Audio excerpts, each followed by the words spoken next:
Varicose veins కి సరైన చికిత్స కోసం సంప్రదించండి ఎవిస్ హాస్పిటల్.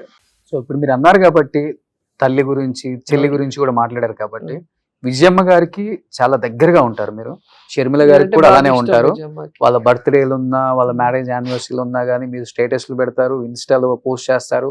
ఆ కుటుంబం ఒక రకంగా చెప్పాలంటే అత్యంత సన్నిహితంగా ఉండే శోభా నాగిరెడ్డి గారు చనిపోయిన తర్వాత అంత క్లోజ్నెస్ ఎవరికైనా ఉంది అంటే రోజా గారికి. ఒక రకంగా అందరికి తెలిసిన విషయం అది. ప్రతిపక్షాలకి అధికారంలో అందరికి కూడా ఫ్యామిలీ చల్లా చెదిరైపోయింది కదా. ఎప్పుడు కూడా వాళ్ళ సైడ్ నుంచి కానీ వీళ్ళ సైడ్ నుంచి కానీ రకరకాలుగా వింటుంటాం, వాళ్ళ వర్షను వీళ్ళ వర్షను. విన్నప్పుడు అసలు వీళ్ళందరూ ఎప్పుడు కలుస్తారు? ఖచ్చితంగా కలుస్తారు. బ్లడ్ రిలేషన్ అనే దాన్ని ఎవ్వరు కూడా ఏం చేయలేరు. కొన్ని రోజులు ఎవరైనా ఏదైనా చేయాలనుకుంటారేమో కానీ అది ఎప్పటికీ నిలవదు. అది నా పర్సనల్ ఒపీనియన్. ఎందుకంటే రాజశేఖర రెడ్డి కుటుంబం లాగా మేము ఉండాలి అని చంద్రబాబు నాయుడు కూడా ఫాలో అయినాడు.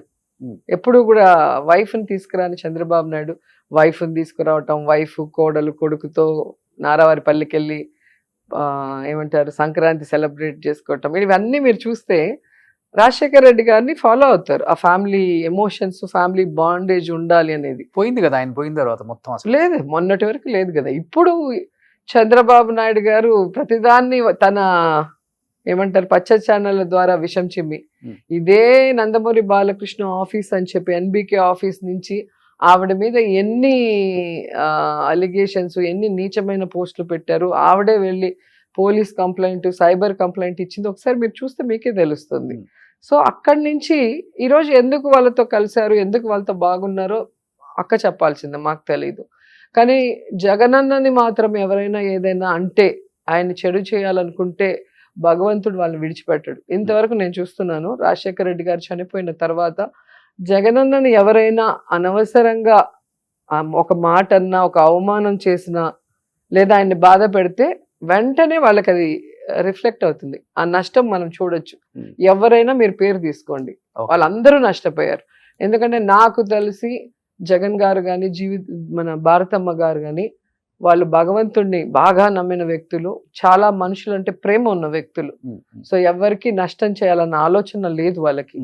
అండ్ వాళ్ళని నమ్ముకుంటే ప్రాణమైనా ఇస్తారు, వాళ్ళ కోసం ఎంత దూరమైనా వెళ్తారు. సో అది టైం అనేది ఖచ్చితంగా చెప్తుంది. బట్ ఒకటి ఫ్రాంక్ గా చెప్పండి రోజా గారు, ఎందుకంటే మొన్న మీరు చూస్తే ఎప్పుడో 2-3 years ముందు జరిగిన యాక్సిడెంట్ ని తీసుకొచ్చి జగనన్న మనుషులు పెట్టి కార్ యాక్సిడెంట్ చేసి వాళ్ళ అమ్మని చంపేయాలనుకున్నారని పచ్చ ఛానల్లో ఎంత ఘోరంగా వేశారు. మళ్ళీ విజయమ్మ లెటర్ పెడితే అది ఫేక్ లెటర్ అన్నారు. మళ్ళీ ఆవిడ వీడియో చేసి పెట్టాల్సి వస్తుంది. అంటే ఒక గౌరవప్రదమైన ఫ్యామిలీని రాజశేఖర రెడ్డి గారు చనిపోయిన తర్వాత అటు కాంగ్రెస్ ఏమో FIR లో పేరు చేర్చేలాగా వాళ్ళు చేశారు. ఈ చంద్రబాబు నాయుడు ఏమో ఈ విధంగా ఫ్యామిలీలో చిచ్చు పట్టాలని చూస్తున్నాడు. కానీ ఇవన్నీ తాత్కాలికమే. ఖచ్చితంగా భగవంతుడు ఈ ఫ్యామిలీని కలపాలని మనస్ఫూర్తిగా కోరుకుంటున్నాను. అంటే ఒకటి చెప్పండి, ఎందుకంటే అధికారంలో వాటా కోసం వచ్చిన గొడవలు అంటారా ఇది, లేకపోతే ఆస్తిలో వాటాల వల్ల వచ్చిన గొడవలు అంటారా? కాదు, అధికారం వచ్చేదాకా బాగున్నారు కదా, అధికారం ఎప్పుడో గొడవలు ఏంటింది కదా. అదే నేను చెప్తుంది, అధికారం వచ్చిన తర్వాత వాటాలో వచ్చిన గొడవలు. ఇప్పుడు మొన్న అక్క మాట్లాడినప్పుడు నాకే ఆశ్చర్యం వేసింది. ఎందుకంటే ఇద్దరికి ఎంత అవసరమో అంతా రాజశేఖర రెడ్డి గారు ఇచ్చేసే వెళ్ళారు. ఆయన ఉండగానే అన్ని పార్టీషన్స్ అయిపోయింది. ఇప్పుడు వేరే ఏం ఆశిస్తున్నారు, ఎవరు వెనకుండి ఇది నడిపిస్తున్నారు అనేది ఎవరికి తెలియలేదు. తెలిస్తే దాన్ని వెంటనే కరెక్ట్ చేస్తారు కదా. ఇంకెవరున్నారు ఇంకా వెనక నడిపించడానికి? అంత శక్తులు ఏమున్నాయి అక్కడ? ఉంది అన్న, చెల్లి, అమ్మ. వాళ్ళ ముగ్గురు మీద కాదు కదా. వాళ్ళ ముగ్గురికి ఎంత బాండేజ్ ఉంది, ఎంత అఫెక్షన్ ఉంది అనేది మనం ఎన్నో సంవత్సరాలుగా చూస్తున్నాం. అవును. ఇప్పుడు వెనక నుంచి ఎవరు చిచ్చు పెడుతున్నారు అనేది తెలిస్తే, ఆ చిచ్చు కారణం ఏంటో తెలిస్తే అంతా సెటరేట్ అయిపోతుంది.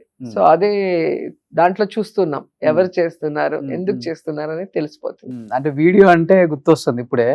సో ఎలక్షన్స్ టైంలో విజయమ్మ గారు ఇక్కడ ఉండకుండా US వెళ్ళిపోయారు. అక్కడి నుంచి ఒక వీడియో రిలీజ్ చేశారు. సో కడప ఎంపీగా పాప పోటీ చేస్తుంది, షర్మిలకి సపోర్ట్ చేయండి అని. సో జగన్ గారిని ఉద్దేశించి మాట్లాడకుండా కేవలం వాళ్ళ కూతురు గురించే బాధ్యత కదా. ఆ వీడియో స్టేజ్ మీద చాలా చేంజ్ వచ్చింది. ఎక్కడ చేంజ్ కేతిరెడ్డి గారు ఒప్పుకున్నారు కదా, ఆ వీడియో వల్ల చాలా డ్యామేజ్ అయింది పార్టీ. కానీ అదేం లేదు. కానీ నేనేమంటానంటే ఒక లాస్ట్ మీటింగ్ మీరు జగన్ గారితో విజయమ్మ గారు స్టేజ్ మీద మాట్లాడిన వీడియో ఒకసారి చూడండి. నా కొడుకుని ప్రజలకు అప్పగించాను, నా కొడుకుని సీఎం చేసి నా భర్త ఆశయాల్ని ప్రజలకు అందించే విధంగా మీకు అందిస్తున్నా. ఇక నా కూతురు లైఫ్ కోసం నేను వెళ్తున్నాను. ఈ పార్టీలో గౌరవ అధ్యక్షురాలుగా ఉంటూ ఇక్కడ మాట్లాడుతూ అక్కడ మాట్లాడితే అది కరెక్ట్ కాదు అని చెప్పి ఆ రోజు క్లియర్ గా చెప్పింది ఆవిడ. ఆ తర్వాత ఏ రోజు పార్టీ మీటింగ్ రాలేదు, ఏ రోజు పార్టీ గురించి మాట్లాడలేదు. సో తన కూతురు కోసం వెళ్తున్నాను, తన కూతురుని రాజకీయంగా నేను సపోర్ట్ చేయాలి అని చెప్పి స్టేజ్ మీద ఆవిడ కుండ బద్దలు కొట్టి చెప్పి వెళ్ళింది. ఆ ఫ్యామిలీ ఒక మాట చెప్తే ఆ మాట మీద ఉంటారు. సో తన కూతుర్ని గెలిపించుకోవాల ఆలోచనలు ఆ రోజు చేసిందే తప్ప కొడుకును ఓడించాలని ఏ తల్లికి ఉంటుంది? కొడుకును ఓడించాలని ఏ తల్లికి ఉంటుంది? ముఖ్యంగా తల్లికి కొడుకు అంటే పిచ్చి. కాబట్టి ఈరోజు షర్మిల గారిని గెలిపించమని చెప్పిన విజయమ్మ గారు మరి ఎందుకు గెలిపించలేకపోయారు? ఆవిడ తల్లి ప్రేమతో చెప్తుంది, కానీ రాష్ట్రానికి తనకన్నా అక్కడున్న వైఎస్ఆర్సీపీ వాళ్ళు గెలిస్తేనే బెటర్ అనుకున్నారు కాబట్టే కదా వైఎస్ఆర్సీపీ వాళ్ళు గెలిచారు. కాబట్టి అక్కడ మనం చూడాలి. సో ప్రతి విషయానికి ఏ జిల్లాకి ఆ జిల్లా, ఏ లీడర్ కాలడు. ఎందుకంటే కొంతమంది పార్టీ వల్ల గెలుస్తారు, పార్టీ ఇమేజ్, పార్టీ మేనిఫెస్టోతో గెలుస్తారు. కొంతమంది ఇండివిజువల్